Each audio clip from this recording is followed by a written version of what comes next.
Reese. This is a good place to start. It's a random spot in the ice pocket that doesn't look particularly different from any other spot we've found. What exactly makes this a good place? I ask. I like it. Nothing else? Not really. Wonderful. How are we going to get through the ice? Colone steps forward and places some crystals on the ice. Instructed by me. The crystals glow and the ice begins to melt, revealing a meteor. How do you know it's a meteor? It could just be a regular rock. That's not your preferred method of transportation. I'm pleased you remember my preferred method of transportation. Colone walks over and places a crystal on the meteor. It glows and the light spreads out from it, engulfing part of the rock before disappearing and leaving behind a gaping hole. Welcome to my ride. I follow Colone into Blueberry's meteor. It's pretty roomy. I can stand up without hitting my head on the roof and pace around the meteor a bit if I want to. Crystals are embedded in the interior walls, speckled around at random points. Clusters of crystals form little nooks and crannies that look like the perfect size for Blueberry to fit in. And in one of those crannies is where I find Blueberry, flickering. Do all these crystals do something, or are they just decorations?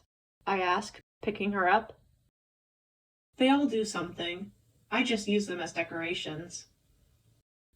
Seems like a bit of a waste. Colone's still really quiet. You think so? I know so, and that scares me. Why? My life is in her hands. Why wouldn't it freak me out?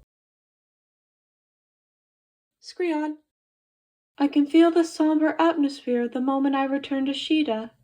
The hopes of the youngest followers must have been curbed in my absence. They will recover. Their parents did when Karen was killed. Do you believe Karen is alive? I refuse to. Thank you. I've missed the ashy smell of Manura. It smells like home. The work our Aku does for every sacrifice always amazes me, but the sweet smell of crystals can be overwhelming. As I walk through the settlement, I greet everyone I pass, trying to maintain some sense of normalcy. All my greetings are returned, but the somber atmosphere remains potent. I can smell the bursts of brittle scents from the young followers and feel their intense heat just as much as I can feel the chill from the older members of Sheeta. The heat disappears as I enter the crevice. Soft clicks echo throughout the halls, too quiet for me to understand. But you know what they're discussing. I do. Sheeta needs a second Ariarea, and it's our responsibility to find one. I enter the main room and all the workers go quiet. Colone has been deemed unsalvageable, I announce. There are some soft, sympathetic clicks, but no one sounds surprised. Truly regrettable. Abra says, Has the Elder's fate been determined? Sheeta's elder Blubbert will be replaced. I don't know what they intend to do with her. The replacement will arrive soon. But no one can know. No one but the Blubberts and Ariarai. Please begin working on the preparations for the initiation. I need to go retrieve our elder Blubbert. Colone's verdict has deeply affected her. For the glory of Thetis Thetis and Sheeta. Echoes through the room. Thank you, I say, turning to leave. Screon. Conrad says gently. What should we tell the public about the verdict? I stop. She tried to match the powers of the gift our gods gave us. That arrogance was destined to corrupt her, my Blubbert says. Thank you. Colone. The scent of ice grows faint. I close the door. Ready to go? Do I steer this like a serpent's? I'm driving. It'll give you some time to think. Okay. Reese. Hey, Blueberry, what are we going to do once we get to Enki? I ask. Collect the nutrients. I know that. I'm asking how are we actually going to get the nutrients? There are crystals on the outside of the meteor that can absorb the nutrients. Once the nutrients are in the meteor, I can grow plants that contain them in my little garden. It makes them a bit easier to digest. A garden? I ask. Blueberry starts squirming, so I put her down. She scoots over to a small barren corner of the meteor that's surrounded by a circle of crystals. Keep an eye on my garden. We should be passing by Enki soon. I sit down beside Blueberry's little garden area, pull out my phone, and wait. Clone sits down next to me and pulls Blueberry into her lap. Clone, we're going to send Reese back to her base. You don't think she's valuable? She could very well be valuable sometime in the future, but Reese gains nothing from staying with us. She'll be safer if she forgets. Perhaps. Reese. Colorful sparks start appearing on the ground of Blueberry's garden like stars in the night, appearing and disappearing over and over again before becoming brighter and shooting out, skipping around the garden. Little buds sprout out from the barren ground, giving way to thin vines that grow right before my eyes, twisting upward elegantly. The buds bloom into flowers glowing the same colors as the sparks skipping across the ground. Beautiful, I murmur. I reach out to touch one of the petals. It's warm. Clone, Reese looks amazed by the flowers. Does she really gain nothing? she would still be in danger. She would, but is it worth it? Reese. Kelowna gets up and begins pacing around the meteor, glancing at the crystals embedded in the walls. I turn back to the sparks dancing around the flowers and jot down some observations.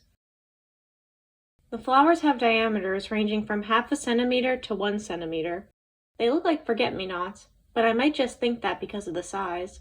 They come in a wide variety of bright colors, including green. They're pretty, really pretty. They look like they're glowing. What other secrets do you have in this meteor? I don't have any secrets. I doubt that.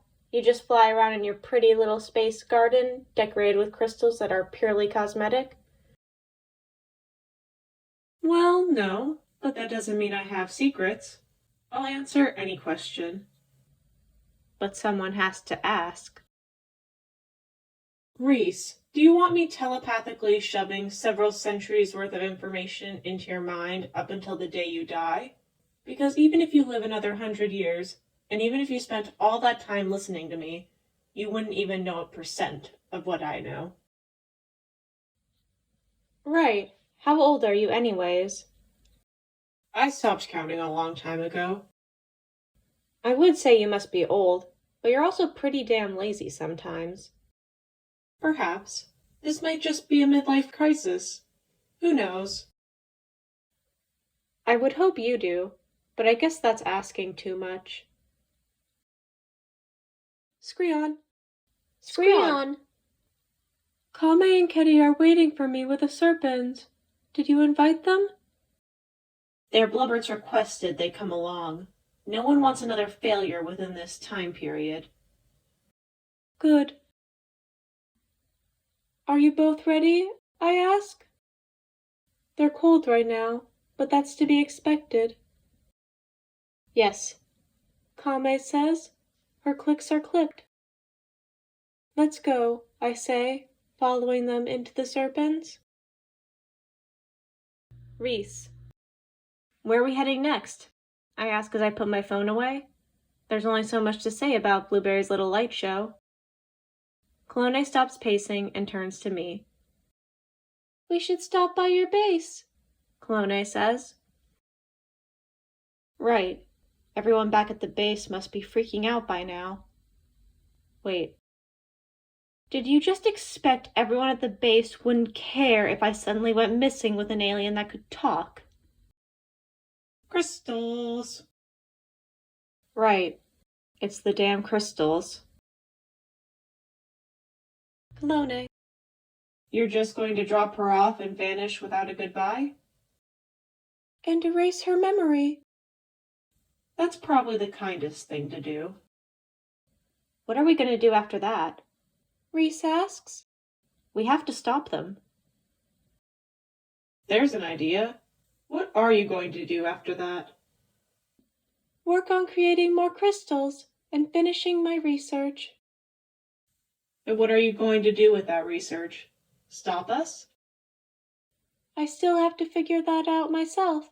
What are you hoping for? An answer. I'm not sure yet. We'll figure that out while we rest and regroup on the base. I answer.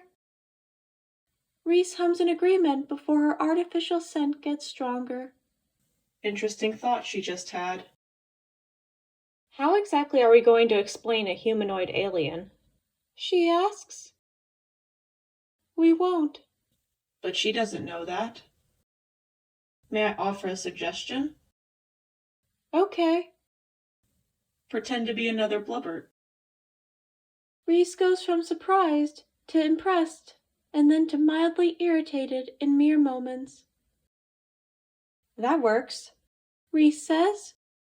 I was pretty vague in the note I left them. I just said something about helping you. I could have easily been helping you find a friend. Was that all she left? I don't know. It doesn't matter. I'll return Reese's info and a little something extra to convince everyone on the base that's why she left. Okay, that sounds like a plan, I say.